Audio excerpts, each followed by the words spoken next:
Hello, this is Jay Mitchell, and we are back with another episode of the Libertarian Uncensored podcast, going over all the posts on the Libertarian Uncensored subreddit.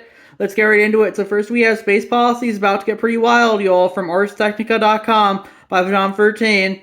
And let's see. I definitely do think, of one of the upsides of Trump getting reelected is, he does seem to care more about space than the Democrats do. He did found the Space Force during his first term.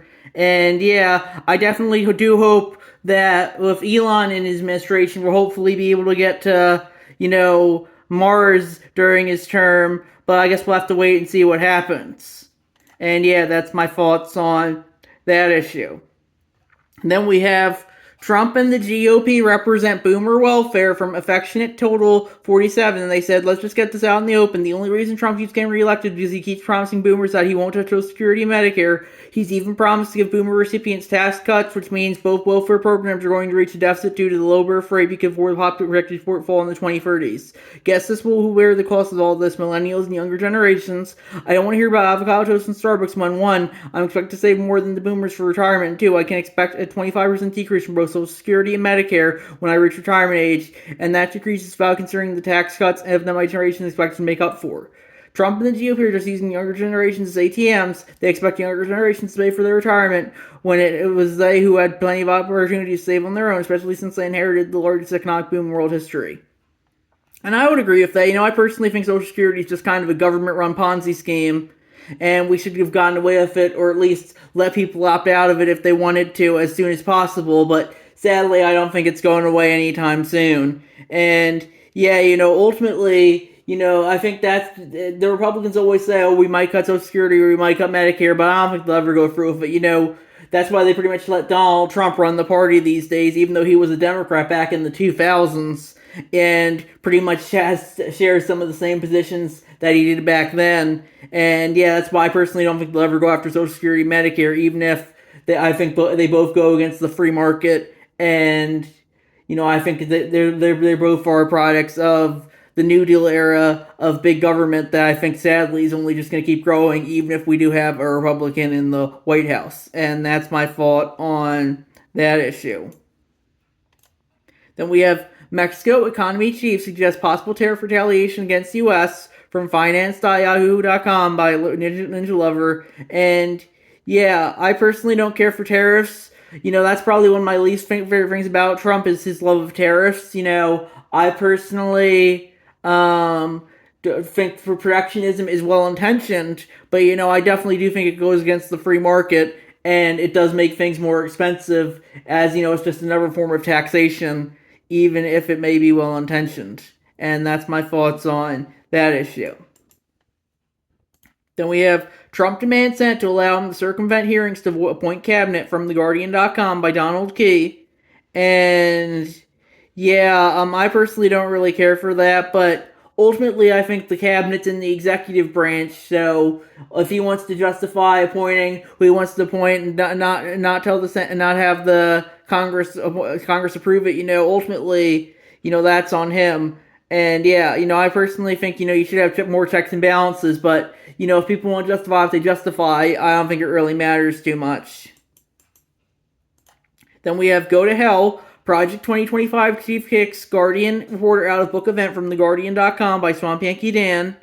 And, my thoughts on that are, I personally believe in freedom of speech, but I also believe in freedom of association as well. And The Guardian, which is pretty much progressive / DNC propaganda, is obviously going to make whoever they're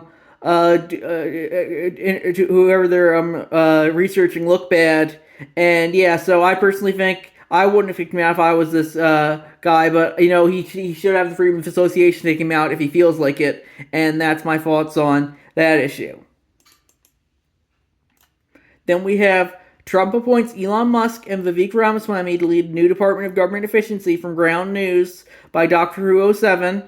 And I personally don't think, the Department of Government Efficiency is going to be that efficient. We'll have to wait and see. It's already hiring two people to do the work of one person. So, I personally hope it does cut government, but you can't really expect them to cut government when they're adding another department to it's oh, we need to cut government, and then they add another department. That's not cutting government, that's expanding government. And yeah, so I'm not too I'm hope I'm a little I would say cautiously optimistic at best when it comes to the Department of Government Efficiency. Maybe it will cut some red tape and excesses, but I personally don't think I think it's going to be too effective. And that's my thoughts on that issue. Then we have Trump's first executive order, maybe a military purge from NewRepublic.com by Swamp Yankee Dan. And yeah, I personally don't really care for that, but if Trump wants to justify making military entirely loyal, be made up of people entirely loyal to him, that's ultimately his prerogative.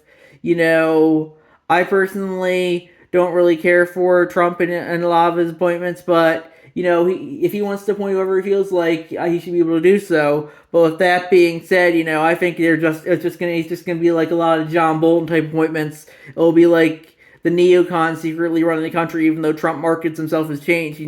That's one thing that I think, Washington, but the politicians always say, oh, we're going to bring change to Washington, but change for Washington simply never comes, no matter how much politicians might market themselves as being for it. And that's my thoughts on that issue.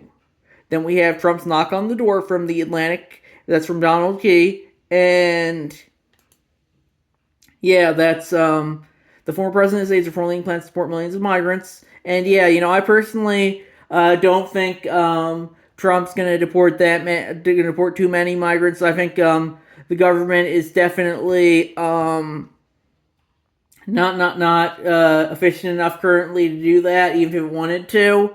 But we'll see what happens. Maybe he'll deport a couple migrants. I don't really know. Regardless, there's still going to be migrants running around in the country, doing illegal things. Like Molly Tibbetts got murdered by an illegal immigrant during Trump's term in office, and you never hear people complain about that. You only hear them complain about the ones who murdered people during Biden's term in office. So, I don't think it really matters. People justify what they justify, and, criminals are still going to be killing people, both native criminals and immigrant criminals, regardless of who's in the White House. And that's my thoughts on that issue.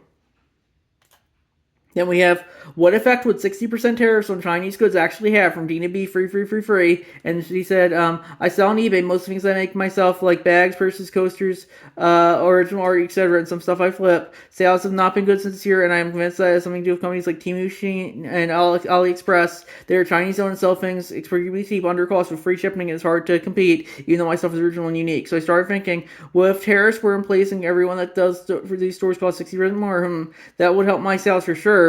But a lot of supplies are made in China, so they would also cost me 60% more. It doesn't seem like a great deal of a deal anymore. I guess we will wait and see what happens, but I don't have tariffs solving problem. And I agree with that. It may be well intentioned to encourage people to buy American made. But ultimately, I do think that goes against the free market. If people want to buy Chinese-made products, even if they're cheap, even if they're cheap and shipped for cheap, I think they should be able to do so. But, I don't think we should have taxes on those products, even if they are foreign made. And that's my thoughts on that issue. Then we have Donald Trump nominates Fox News host Pete Hegseth as Secretary of Defense from Deadline.com by Swamp Yankee Dan.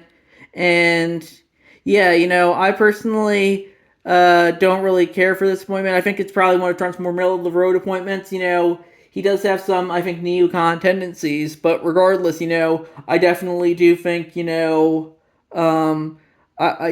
just shows that you can appoint anyone you feel like, even if people might argue that they're not qualified. And yeah, just by doing whatever you want to, I'm personally going to hold them accountable regardless of what their former position was.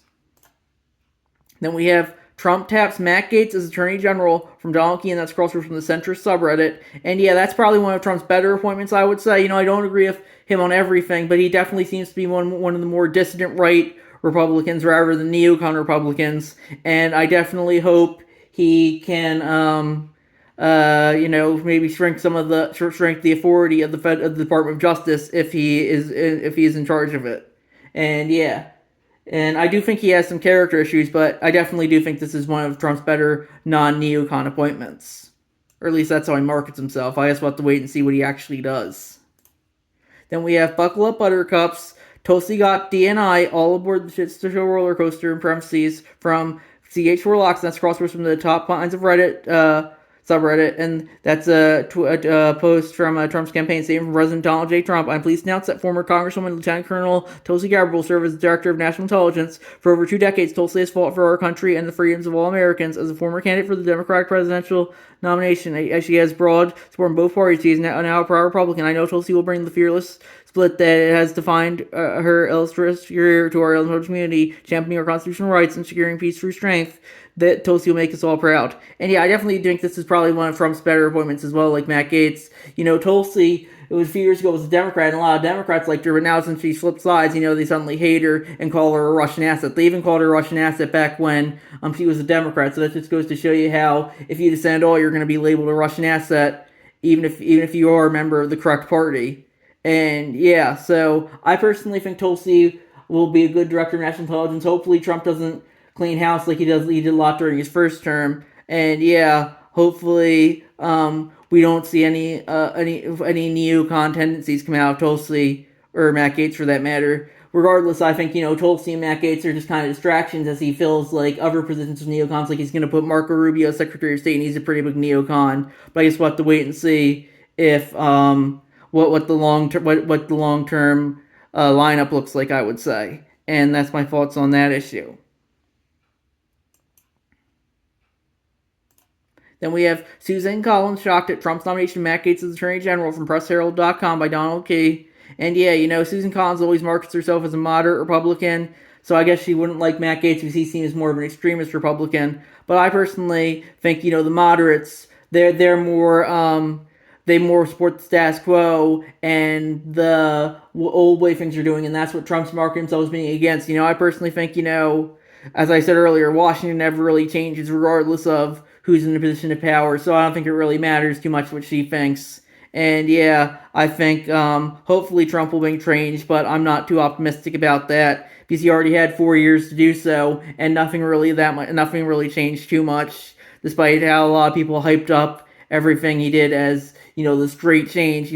It's like he campaigned on change and shaking things up, and he didn't do it. And Obama complained on hope and change, he didn't do it. Ultimately Washington is never going to change. As long as I think as long as the current system is in place. If voting mattered, they wouldn't let us do it, and that's very much what I think you see when it comes to Washington. So I think we're gonna wrap it up there. I'll see you guys in the next episode. Bye.